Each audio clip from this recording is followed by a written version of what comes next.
So hey guys, welcome back to the another video. So आज जो हमारी video का टॉपिक रहने वाला है वो रहने वाला है सेक्टर 18 यमुना एक्सप्रेसवे पर। बहुत से लोगों का क्वेश्चन ये है कि क्या नाम है, जो सेक्टर 18 है अपना यमुना एक्सप्रेसवे पर, वो अभी वर्किंग में है या वहाँ पर क्या क्या फैसिलिटीज़ हैं, गवर्नमेंट की क्या क्या स्कीम आने वाली हैं।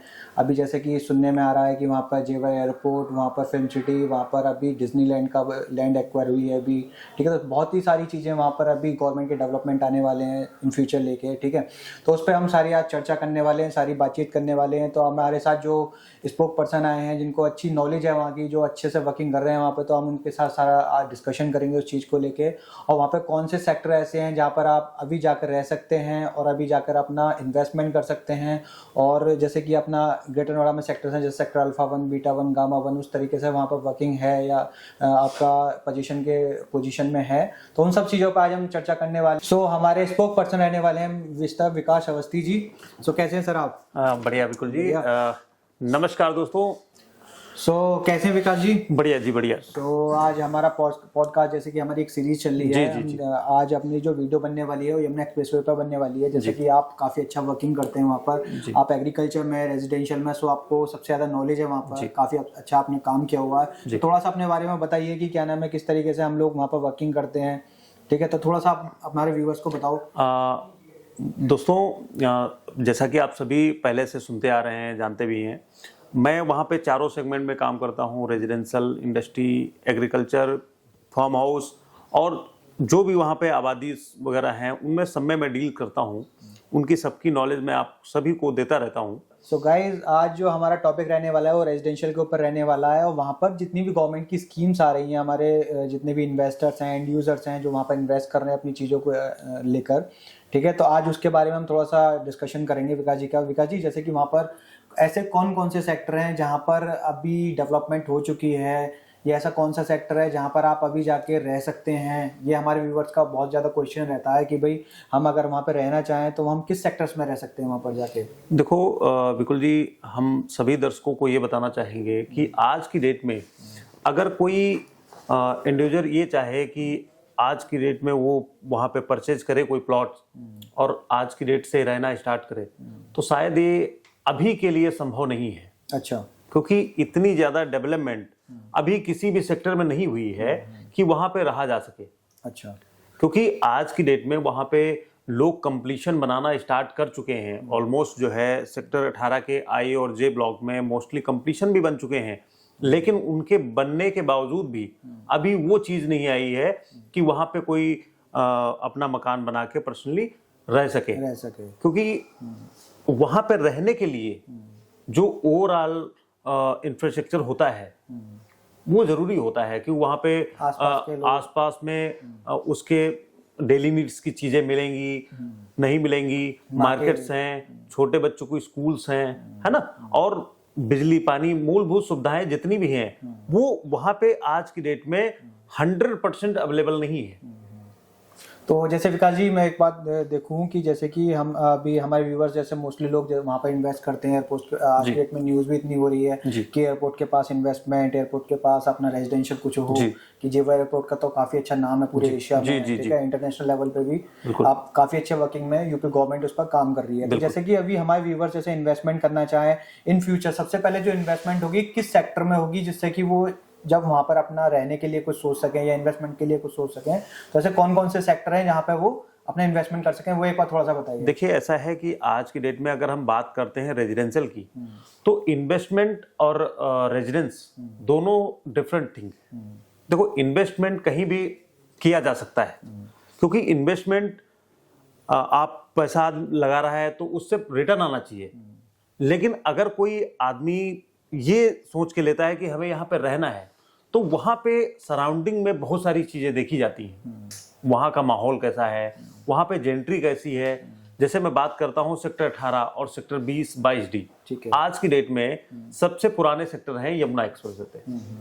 तो सेक्टर 18 में अभी 2023-22 से पहले अगर मैं जेंट्री की बात करता हूँ तो वहाँ पे सिंगल जेंट्री थी 300 मीटर, लेकिन उसके बाद में वहां पे छोटे प्लॉट्स लगा के 60 मीटर, 120 मीटर, 200 मीटर, ये छोटे जो प्लॉट्स वहां पे लगाए उन्होंने पूरा सेक्टर खराब कर दिया।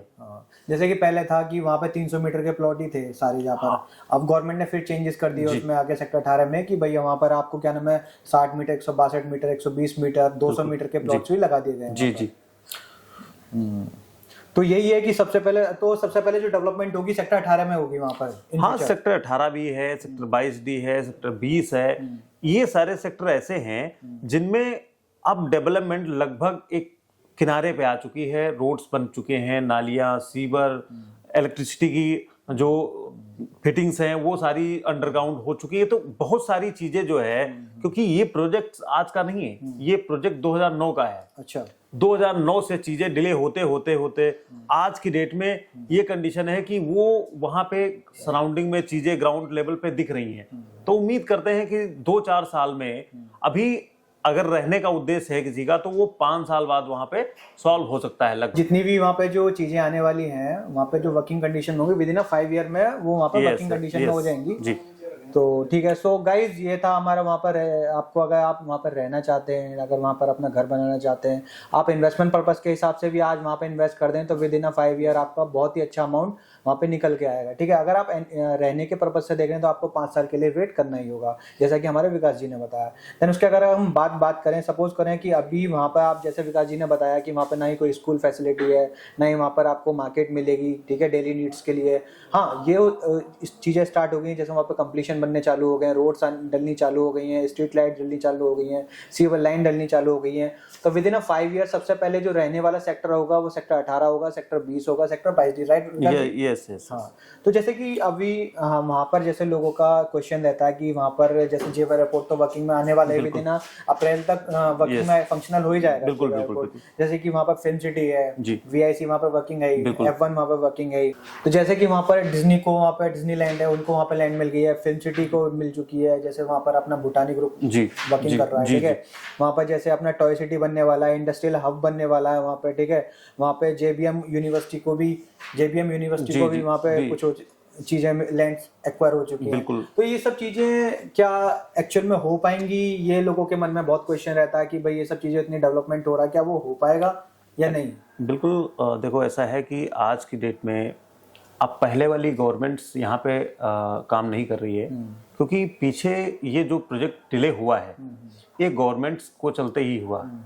आज की जो गवर्नमेंट है वो प्रॉपर वे में इस पे वर्क कर रही है। जैसे एयरपोर्ट की बात करते हैं, लैंड से लेके सारी चीजें, पेपर, सारी चीजें जो है गवर्नमेंट उनके पक्ष में कर चुकी है। हाँ, जैसे कि एक्चुअल में जो मास्टर प्लान था अथॉरिटी का वो एक्चुअल में अब धीरे धीरे ग्राउंड पे आता हुआ दिख रहा है। बिल्कुल। तो जैसे कि आप देख सकते हैं कि विकास जी ने हमें बताया कि जो भी वहाँ पे चीजें, जैसे जो चीजें मास्टर प्लान में थी वो एक्चुअल में धीरे धीरे सबको नोटिस पहुंच चुके हैं, वीवो को पहुंच चुका है, सबको पहुंचा। वीवो तो ऑलरेडी वर्किंग है, अदर जितने भी वहाँ पर इन्वेस्टर्स हैं वो अपना चीजों को वर्किंग में लेके आ रहे हैं। तो हमारा जो विकास जी ने भी बताया कि सबसे बढ़िया अगर आप रहने के लिए देख रहे हैं, विद इन 5 ईयर मूव करने के लिए सोच रहे हैं वहाँ पर, जैसे एयरपोर्ट की बात करते हैं तो एयरपोर्ट जो है 27 तारीख अप्रैल 2025 में यहाँ पे रनिंग कंडीशन में आने वाला है। आज की डेट में वहाँ पे जो ट्रायल्स हैं वो चल रहे हैं। फिल्म सिटी की बात करते हैं तो फिल्म सिटी की लैंड्स जो है एक्वायर हो गई, तार फेंसिंग हो गई, रजिस्ट्री हो गई, वहाँ के जो प्रपोजल हैं, प्लान्स हैं वो तैयार हो गए हैं, है ना। तो अब जैसे डिज्नीलैंड की आपने बात करी, तो डिज्नीलैंड गवर्नमेंट के मास्टर प्लान के अंदर उन्होंने लैंड्स एक नोटिफाइड कर रखी कि इस जगह पे ये डिज्नीलैंड का पार्ट है। अभी वहां ग्राउंड लेवल पे वर्क नहीं हुआ है, लेकिन जो चीजें पीछे से चलती आ रही हैं उनकी रूपरेखा देख के ऐसा लग रहा है, या कह सकते हैं कि जो चीजें बोली जा रही हैं वो हो रही हैं। तो जो वहां पे ओवरऑल डेवलपमेंट हो रही है वही इस पूरे यमुना एक्सप्रेसवे की आधारशिला है, उसी के हिसाब से चीजें बढ़ रही हैं। और उम्मीद ये है कि आने वाले 5 साल में इस क्षेत्र को हम या आप या हमारे दर्शक कोई भी पहचान नहीं पाएंगे। तो जैसे कि विकास जी हम कह सकते हैं जैसे फिल्म सिटी की वहाँ पे फेंसिंग हो चुकी है ना, चारों तरफ से बाउंड्री वॉल हो चुकी है। देन उसके बाद अगर हम बात करें एयरपोर्ट का, बहुत ही अच्छे से वहाँ पर काम चल रहा है। विद इन 2 and 3 months में वो वर्किंग में हो जाएगा, अप्रैल तक वो वर्किंग में आ जाएगा, फंक्शनल हो जाएगा। देन उसके बाद करें डिज्नीलैंड को अपने लैंड एक्वायर हो गई है, ठीक है, वहाँ पे इंडस्ट्रियल हब बनने वाला है बहुत बड़ा। तो इन सब चीज़ों को लेकर लोगों के मन में एक जागरूकता रहती है या उत्सुकता रहती है कि क्या ये वहाँ पर हो पाएंगी। अगर जैसे वो अभी कोई हमारा जो बायर है वो जाके वहाँ पर अगर विजिट करे देखे तो वहाँ उनको ग्राउंड लेवल पे वो चीज़ें दिखेंगी या नहीं दिखेंगी अभी? देखो ऐसा है कि एयरपोर्ट तो ऑलरेडी सभी को पता है कि फंक्शनल होने वाला है, तो ग्राउंड पे डेफिनेटली दिखेगा। आज की डेट में फिल्म सिटी जो है उसकी फेंसिंग हो गई, वहाँ पे बोर्ड लग गया है, सारी चीजें अथॉरिटी में पेपर साइन हो गए हैं, तो वो तो एक पार्ट हो गया। डिज्नीलैंड का वहाँ पार्ट अभी दिखेगा नहीं। फार्मूला 1 ऑलरेडी वहाँ फंक्शनल है ना।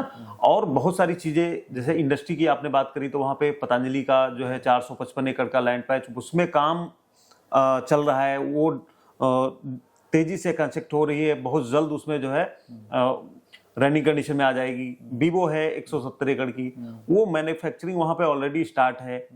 और वहाँ पे बड़ी बड़ी इंडस्ट्रीज हैं, कई सारी वहाँ पे जैसे जापानीज सिटी है, अमेरिकन सिटी है, कोरियन सिटी है, ये सारी जो है बहुत जल्द धरातल पे दिखेगी, क्योंकि उनको ऑलरेडी जो लैंड से लेके सारी चीजें, पेपर, सारी चीजें जो है गवर्नमेंट उनके पक्ष में कर चुकी है। हाँ, जैसे कि एक्चुअल में जो मास्टर प्लान था अथॉरिटी का, वो एक्चुअल में अब धीरे धीरे ग्राउंड पे आता हुआ दिख रहा है। बिल्कुल बिल्कुल। तो जैसे कि आप देख सकते हैं कि विकास जी ने हमें बताया कि जो भी वहाँ पे चीजें, जैसे जो चीजें मास्टर प्लान में थी, वो एक्चुअल में धीरे धीरे सबको नोटिस पहुंच चुके हैं, वीवो को पहुंच चुका है, सबको पहुंचा। वीवो तो ऑलरेडी वर्किंग है, अदर जितने भी वहाँ पर इन्वेस्टर्स हैं वो अपना चीजों को वर्किंग में लेके आ रहे हैं। तो हमारा जो विकास जी ने भी बताया कि सबसे बढ़िया, अगर आप रहने के लिए देख रहे हैं, विद इन 5 ईयर मूव करने के लिए सोच रहे हैं वहाँ पर, तो सेक्टर 18 सबसे बेस्ट। सेक्टर 18 सबसे पहले रहने के वर्किंग कंडीशन में आएगा वहाँ पर। तो देख सकते हैं सेक्टर 18 आपके लिए बहुत बढ़िया रहने वाला है उस लोकेशन पर। तो जैसे कि विकास जी ने बताया कि वहाँ पर जितनी भी सारी एमिनिटीज़ हैं, एयरपोर्ट्स को लेके, फिल्म सिटी को लेके, वहाँ पर डिज्नीलैंड को लेके, वहाँ पर अभी जो इंडस्ट्रियल हब बनने वाला, तो काफ़ी चीज़ें वर्किंग में आने वाली है। आप न्यूज़ में देख सकते हैं, न्यूज़ में अभी आपने देखा होगा रिसेंटली वहाँ पर अभी योगी आदित्यनाथ जी ने फर्स्ट ट्रायल हुआ था, वहाँ पर उन्होंने विजिट करी थी। तो बहुत सारी चीज़ें वर्किंग आने वाली। तो दोस्तों बने रहे हमारे साथ अगली वीडियो के लिए। फिर हम नेक्स्ट वीडियो में लेके आएंगे कुछ नए टॉपिक के साथ कि हम आपके लिए क्या बेनिफिट हो सकता है। तो thank you so much. Channel को लाइक करें, सब्सक्राइब करें और शेयर करें। धन्यवाद।